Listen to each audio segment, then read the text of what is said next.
Hello student, welcome to my YouTube channel R N education foundation.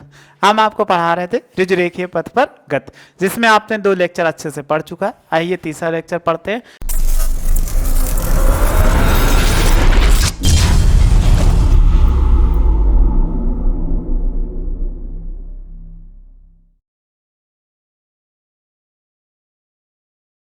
तीसरे lecture में क्या है, बहुत अच्छी अच्छी डिफिनेशन है और इसको आप पिछले क्लास 9th में भी पढ़ चुके होंगे। ऐसा नहीं है कि आप 9th में नहीं पढ़े होंगे, बस कुछ यहाँ नया पढ़ेंगे उससे अलग। सबसे पहले हेडिंग है आपकी चाल।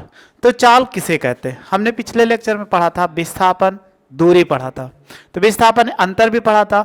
वैसे आज चाल पढ़ते हैं। तो चाल क्या होता है, किसी वस्तु द्वारा, सबसे पहले सूत्र से परिभाषा बनाना सीख लो तो बहुत आसान हो जाएगा वो आपके लिए सबसे। तो देखो चाल बराबर क्या होता है, सूत्र चाल बराबर होता है दूरी बटा समय, ये होता है। अगर आपने सूत्र याद रखा तो परिभाषा बनाना बहुत ही आसान है, उससे आपको नहीं सोचना है। तो देखो अगर हम कहें नीचे के लिए एकांक मानते, ऊपर के लिए क्या करते, जो आता है। यदि किसी वस्तु एकांक समय में चली गई दूरी को वस्तु की चाल कहते हैं। यानी ऐसे लिख सकते हैं, किसी गतिशील वस्तु द्वारा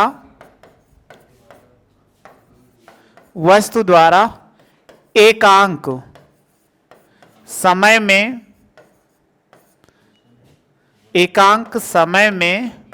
वस्तु द्वारा, किसी गतिशील वस्तु द्वारा एकांक समय में, ऐसा लिख दो, नहीं तो ये बहुत बड़ा हो जाएगा परिभाषा। एकांक समय में चली गई दूरी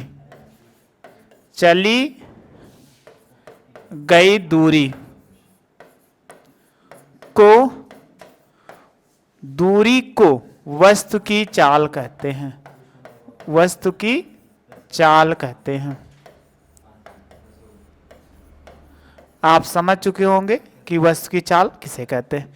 नीचे के लिए हमने क्या माना, एकांक। तो किसी गतिशील वस्तु द्वारा एकांक समय, नीचे को 1 मानो तो ये 1 हो जाएगा, तो चाल बराबर क्या होगा, दूरी। तो अगर कोई दूरी है तो चाल बराबर दूरी होगा। तो एकांक समय में चली गई दूरी को वस्तु का चाल कहते हैं। तो वस्तु का चाल हो जाएगा। तो हम ऐसे भी लिख सकते हैं इनको शॉर्ट फॉर्म में। तो बी बराबर होता है एस बाई क्या होता है, टी होता है। तो आप ऐसे भी इनको लिख सकते हो। बस इसमें आपको बहुत ज्यादा नहीं पढ़ना था, परिभाषा पढ़ना है। चाल का मात्रक निकालते हैं। तो देखो चाल का मात्रक क्या होगा,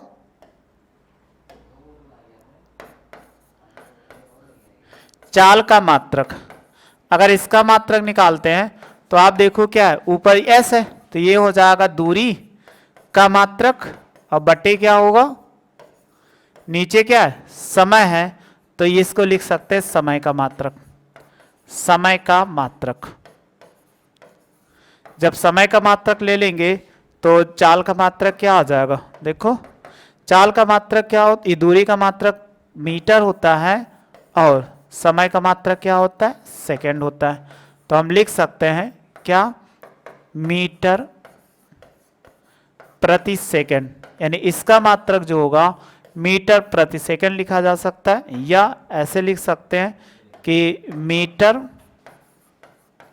और ये हो जाएगा सेकंड की पावर कितना, -2, ओ सॉरी -1 होगा, क्योंकि इसको 1 था, ऊपर ले जाएंगे तो ये -1। ऐसे लिखा जाए या ऐसे लिखा जाए, दोनों बात एक ही होता है। और इसकी बात किया जाए कैसी राशि है, तो चाल क्या है, चाल एक अदिश राशि है, अदिश राशि है। यानी इसको हम बोलते हैं अदिश राशि, जिसमें दिशा नहीं होती है लेकिन परिमाण होता है। यानी इसको व्यक्त करने में कोई दिशा की आवश्यकता नहीं होती है। इसको आप लिख लो, ये हो गया। तो आप स्पीड को अच्छे से समझ चुके हो कि ये क्या होता है, परिभाषा भी अच्छे से समझ चुके होंगे, इसका स्क्रीनशॉट भी ले लिए होंगे। फिर अब पढ़ते हैं चाल के प्रकार। तो देखो चाल के प्रकार क्या क्या होते हैं उनको हम देखते हैं। चाल के प्रकार बात करते हैं, चाल का प्रकार क्या क्या होता है।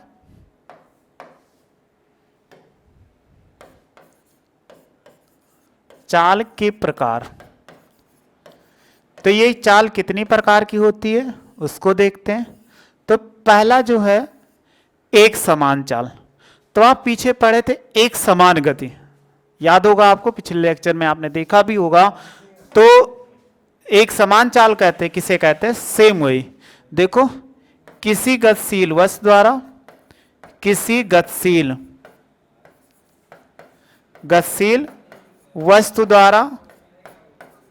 वस्तु द्वारा समान समय अंतराल में, यदि किसी गतिशील वस्तु की, लिखिए ये नहीं, यदि किसी गतिशील वस्तु की समान चाल, समान समय में, समान समय में समान दूरी तय करें, समान समय में समान दूरी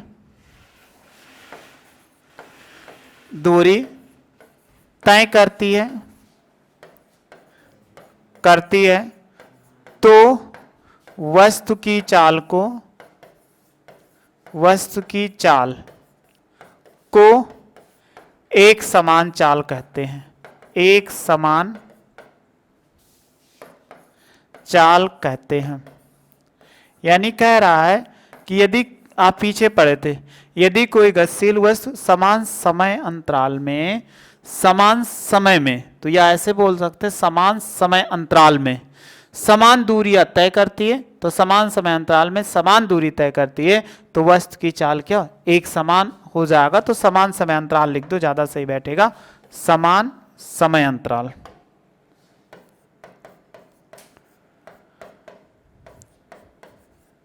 समय अंतराल में समान दूरियां तय करती है तो वस्तु की चाल क्या एक समान चाल होगी।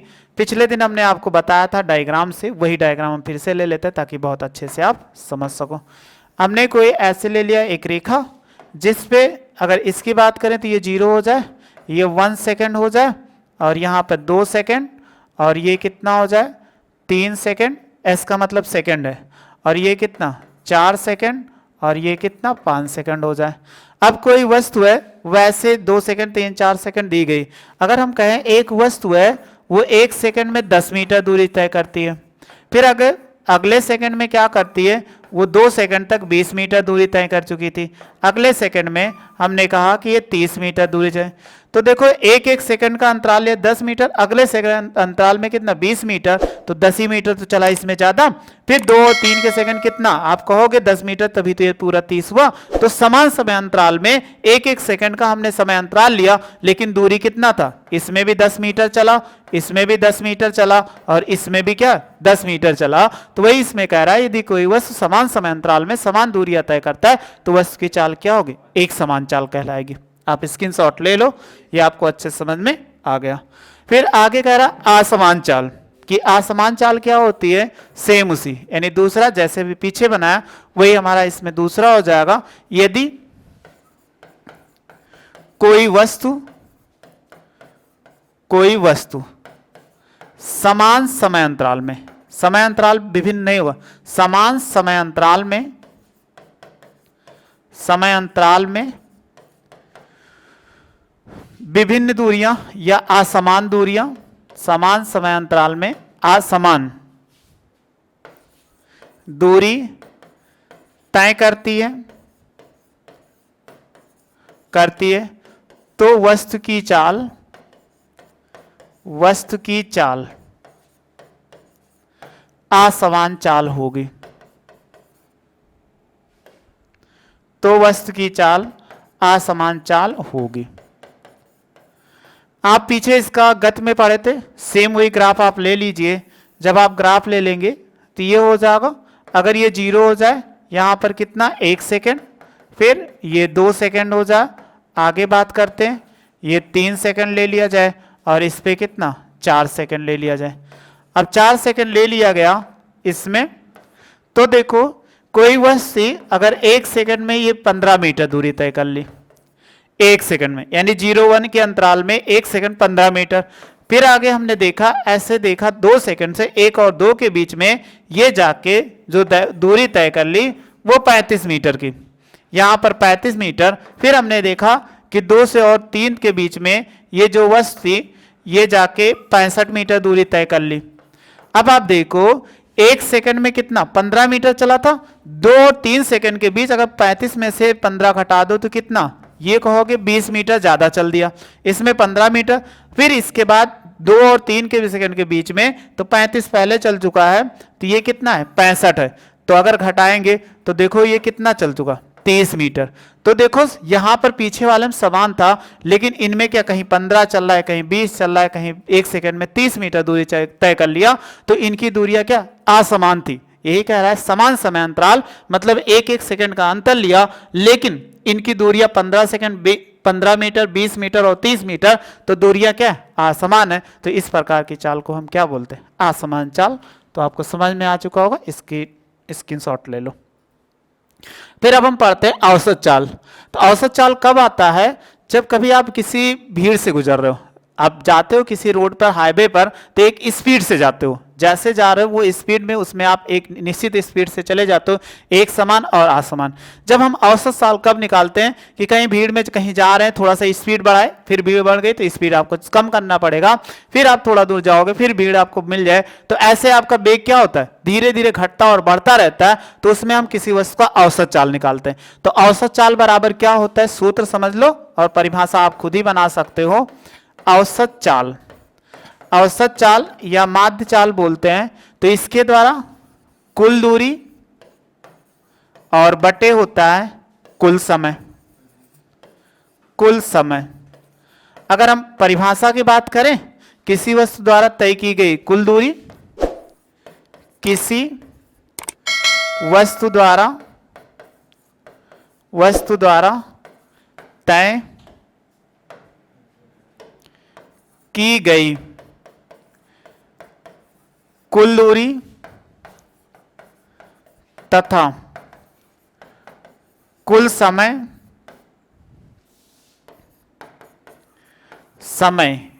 के अनुपात को वस्तु की माध्य चाल या औसत चाल, वस्तु की औसत चाल कहते हैं। औसत चाल कहते हैं।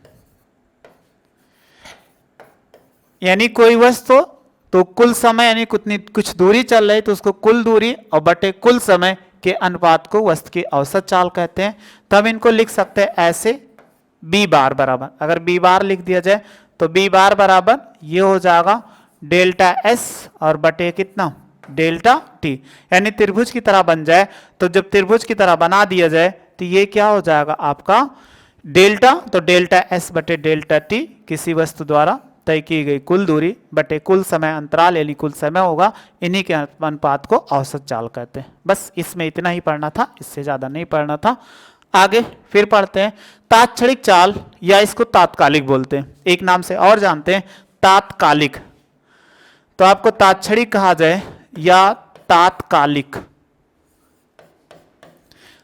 तात्कालिक का मतलब होता है चाल।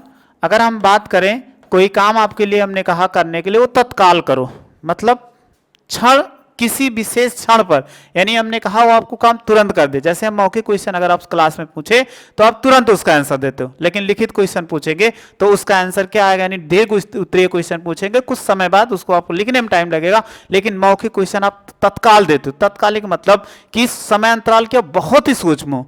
जब किसी वस्तु का समय अंतराल बहुत सूक्ष्म है तो उसका जब हम औसत चाल निकालते हैं तो ये औसत चाल जो होता है वो तात्क्षणिक चाल या तात्कालिक चाल कहलाता है। तो आइए इसकी परिभाषा ले लेते हैं।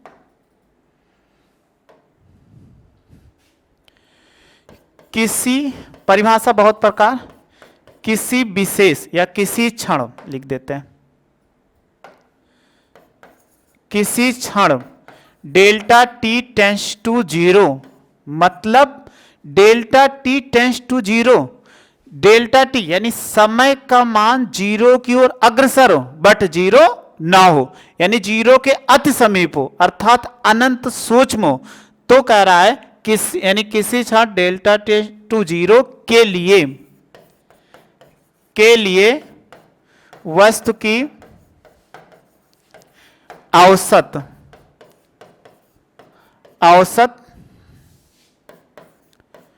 चाल को ही तात्क्षणिक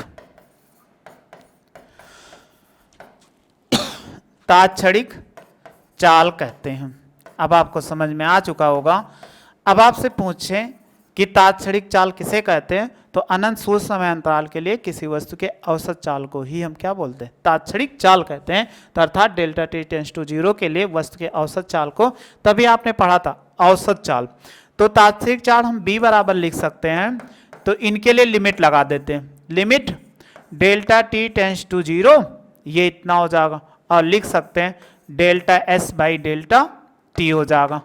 अभी आपने भौतिक गणित पीछे पढ़ा था d बाई डी टी, जब इनको आगे बढ़ते हैं तो b बराबर हो जाएगा ds बटे डी टी। अब एक चीज समझ में आपको आ गया होगा, अगर किसी भी दूरी का एक बार अवकलन कर, s का मतलब क्या होता है दूरी, अगर दूरी का एक बार अवकलन कर दो तो जो अवकलन करने पर प्राप्त होता है वो हमेशा क्या होता है, चाल होता है। यानी दूरी का एक बार अवकलन कर दिया ds बटे डी टी का मतलब है, तो आपको पीछे ऐसे बताए थे d by d x y, तो इसे गुणा कराओगे d y by d x हो जाएगा। तो यहाँ पर y आया तो डी बाई डी एक्स का मतलब या डी बाई डी टी का मतलब होता है कि किसी वस्तु के दूरी दिया गया उसको एक बार अवकलन कर दो तो हमेशा क्या प्राप्त हो जाता है, यहाँ पर वेग प्राप्त हो जाता है, वो तात्क्षणिक वेग। स्क्रीनशॉट ले लो, बस इतने पढ़ना, इसमें बहुत ज़्यादा नहीं पढ़ना। ये हो गया। फिर आगे देखते हैं वेग। तो वेग क्या, जैसे चाल होता है वैसे वेग होता है, बस थोड़ा ही बहुत अंतर होता है, बहुत ज़्यादा अंतर नहीं होता चाल और वेग में अंतर। क्योंकि चाल जैसे चलते हैं बस वहाँ दिशा को नहीं लेते, क्योंकि बताए थे अदिश राशियाँ होती हैं, लेकिन जब वेग नापते हैं यानी वेग ज्ञात करते हैं तो हमें उसमें दिशा, यानी ऐसी भी परिभाषा दे सकते हैं, भी परिभाषा आपको बताते हैं। एक परिभाषा वैसे सुन लो, अगर समझ में आ जाए तो आसानी से आप लिख भी सकते हो और याद भी कर सकते हो। यानी जब किसी वस्तु की चाल का मापन दिशा के साथ किया जा रहा हो तो वस्तु की चाल को ही वेग कहते हैं। यानी जब किसी वस्तु की चाल को का मापन दिशा के साथ किया जाता है तो वस्तु की चाल ही वेग कहलाती है। तो वेग की परिभाषा दूसरा लिखते हैं। तो वेग बराबर क्या होता है, देखो वेग बराबर इंग्लिश में वेलोसिटी बोलते हैं, विस्थापन। तो आपको बताए थे विस्थापन कैसी राशि है, एक सदिश राशि है, तो विस्थापन बटे समय अंतराल। समय अंतराल, अब समय अंतराल इसमें आ गया तो देखो कैसे लिखा जा सकता है इसमें। तो एकांक समय अंतराल में वस्तु द्वारा तय किया गया विस्थापन वेग कहलाता है। परिभाषा बना लो, एकांक समय अंतराल में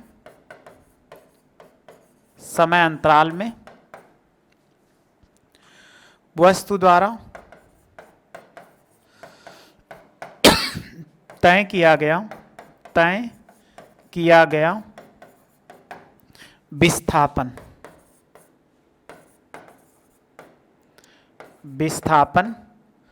वस्तु का वेग कहलाता है, वेग कहलाता है।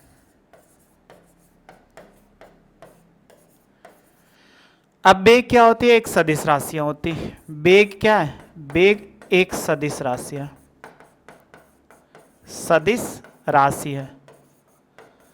अब सदिश राशियां हैं तो इनको हमेशा दिशा के द्वारा, तो हम इनको b बराबर लिख सकते हो।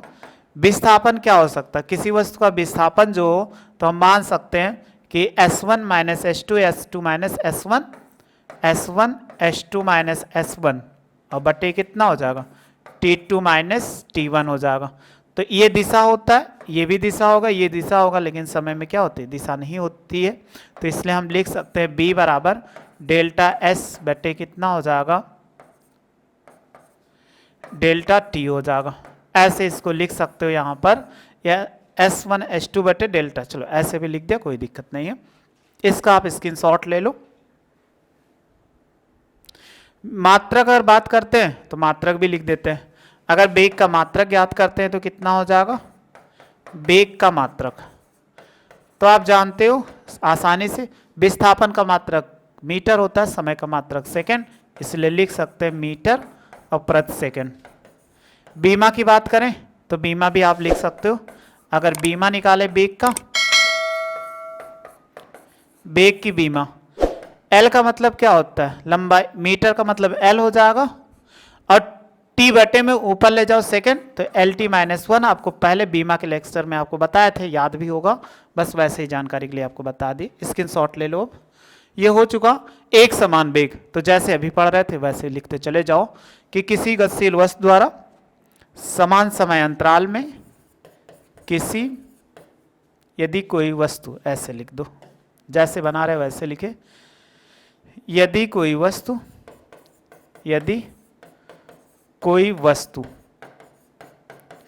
समान समय अंतराल में, समान समयांतराल, अंतराल में समान विस्थापन, वहां पे हम क्या प्रयोग कर रहे थे, दूरी, यहां पे ऊपर देखो विस्थापन था, समान विस्थापन, विस्थापन तय करती है, तो वस्तु की, तो वस्तु का वेग, का वेग एक समान वेग कहलाता है, वेग कहलाता है। ये हो जाए, इसका स्क्रीनशॉट ले लो, बस इतने पढ़ना है, डायग्राम और नहीं बना रहे। परिवर्ती, परिवर्ती का मतलब क्या होता है, वेरिएबल नॉन यूनिफॉर्म वेलोसिटी, यानी परिवर्ती वेग। तो परिवर्ती वेग सेम वैसे होगा, तो पहले पढ़ते हैं परिवर्ती वेग कैसे हो सकता है, क्योंकि वेग एक सदिश राशि है। यदि कोई वस्तु, यदि कोई वस्तु समान समय अंतराल में, समय अंतराल में असमान विस्थापन, या विभिन्न विस्थापन आप लिख सकते हो, असमान विस्थापन, विस्थापन तय करती है, तो वस्तु की, वस्तु का वेग परिवर्ती वेग कहलाता है,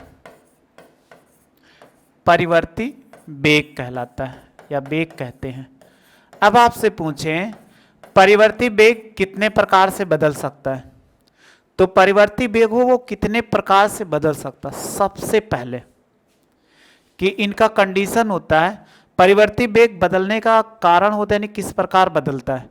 यदि वस्तु के वेग में परिवर्तन हो रहा है तब वेग, यानी क्या होगा, वेग में परिवर्तन, वेग में परिवर्तन से बदलेगा, यानी वेग अगर आप बढ़ा रहे हो तभी परिवर्ती वेग बदलेगा।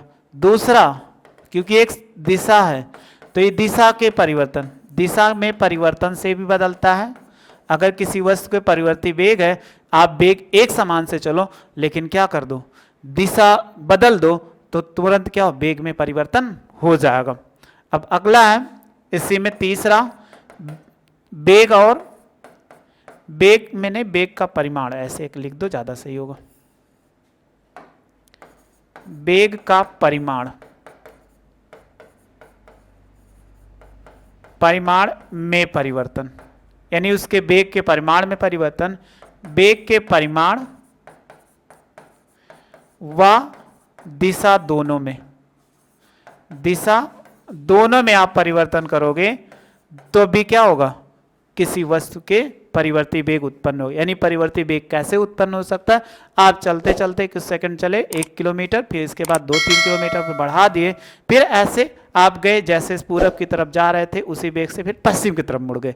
तो वेग में तो हमने क्या किया, परिवर्तन नहीं, परिमाण में परिवर्तन नहीं किया, लेकिन पूर्व की तरफ जाते जाते आप उत्तर की तरफ मुड़ गए तो दिशा में परिवर्तन कर दिया, जिससे वेग में परिवर्तन जरूर होगा। जब वेग में परिवर्तन हो गया तो ये कैसा हो जाए, यानी विस्थापन में परिवर्तन हो जाएगा, और परिवर्तन होने का परिवर्ती वेग उत्पन्न हो जाएगा। स्क्रीनशॉट ले लो। फिर औसत वेग, सेम वही है कि औसत वेग क्या होता है, परिभाषा जैसे अभी चाल का बताएं, औसत वेग बराबर कितना, कुल विस्थापन और बटे कितना हो जाएगा, बटे कुल समय अंतराल, कुल समय अंतराल। तो सिर्फ परिभाषा आपको बना ही सकते हो, यानी कुल विस्थापन, ऐसे बस लिख दो, छोटी सी परिभाषा बता रहे हैं, कुल विस्थापन तथा कुल समय के अनुपात को, कुल समय के अनुपात को वस्तु का औसत वेग कहते हैं, यानी औसत वेग कहते हैं। तो हम लिख सकते हैं औसत वेग, बी वेक्टर ए भी लिखा जाता है, ए का मतलब होता है एवरेज वेलोसिटी, और इसको लिख सकते हैं डेल्टा एस वेक्टर बटे कितना हो जाएगा, डेल्टा टी हो जाएगा। तो ऐसे आप लिख सकते हो, डेल्टा एस का मतलब विस्थापन और डेल्टा टी का मतलब समय। इसका स्क्रीनशॉट ले लो। फिर लास्ट है तात्क्षणिक वेग। अब तात्क्षणिक वेग क्या होता है, इसको कैसे लिखा जाए, तो तात्क्षणिक वेग जो होता है सेम वही अभी पीछे हमने पढ़ा था कि समय अंतराल डेल्टा टी टेंस टू 0 के लिए ऐसे लिखो, एक परिभाषा उससे पढ़ा था, या किसी क्षण ऐसे जैसे हमने पीछे पढ़ा था वैसे लिख देते ताकि आप समझ जाओ। अभी बहुत परिभाषा बहुत प्रकार से बताए, किसी क्षण डेल्टा टी टेंस टू 0 के लिए वस्तु के औसत वेग को तात्क्षणिक वेग कहते हैं या तात्कालिक वेग कहते हैं। परिभाषा आप अच्छे समझ चुके होंगे। अगर आप लिखो तो b बराबर क्या लिख सकते हैं, लिमिट लगाइए, limit delta T tends to 0 और डेल्टा एस वेक्टर बटे कितना हो जाएगा, डेल्टा टी। हम इनको लिख सकते हैं b बटे डेल्टा एस वेक्टर बटे कितना हो जाएगा, डेल्टा नहीं डी एस वेक्टर बटे कितना हो जाएगा, डी टी। तो ये किसी का हो जाएगा ऐसे। अब आपसे पूछा जाए कि कार की स्पीड या बस की स्पीड या आप इस बाइक चलाते हो इसकी स्पीड मापते हो, तो आपको इतने प्रकार से वेग प्रदर्शित होता, समान, असमान, तात्क्षणिक, औसत वेग। तो उसमें जो स्पीडोमीटर लगा होता है, स्पीडोमीटर का मतलब वेग मापने वाला यंत्र जो होता है उसको स्पीडोमीटर बोलते हैं, यानी वेग किससे मापा जाता है, स्पीडोमीटर। तो स्पीडोमीटर क्या मापता है आपसे पूछा जाए तो आपको ये आंसर कमेंट बॉक्स में मैसेज करना है। स्पीडोमीटर जो होता है वहां पर, यानी दूरी वेग मापने का यंत्र जो होता है स्पीडोमीटर, वो कौन सा वेग मापता है। पहला ऑप्शन एक समान चाल, असमान चाल, तीसरा जो होगा औसत चाल, चौथा जो है वो तात्क्षणिक वेग। जो तात्क्षणिक वेग इसमें कौन सा वेग मापता है वो आपको कमेंट्स बॉक्स में मैसेज कर देना। यदि वीडियो अच्छी लगी हो तो लाइक शेयर सब्सक्राइब करिए। वीडियो देखने थैंक यू सो मच।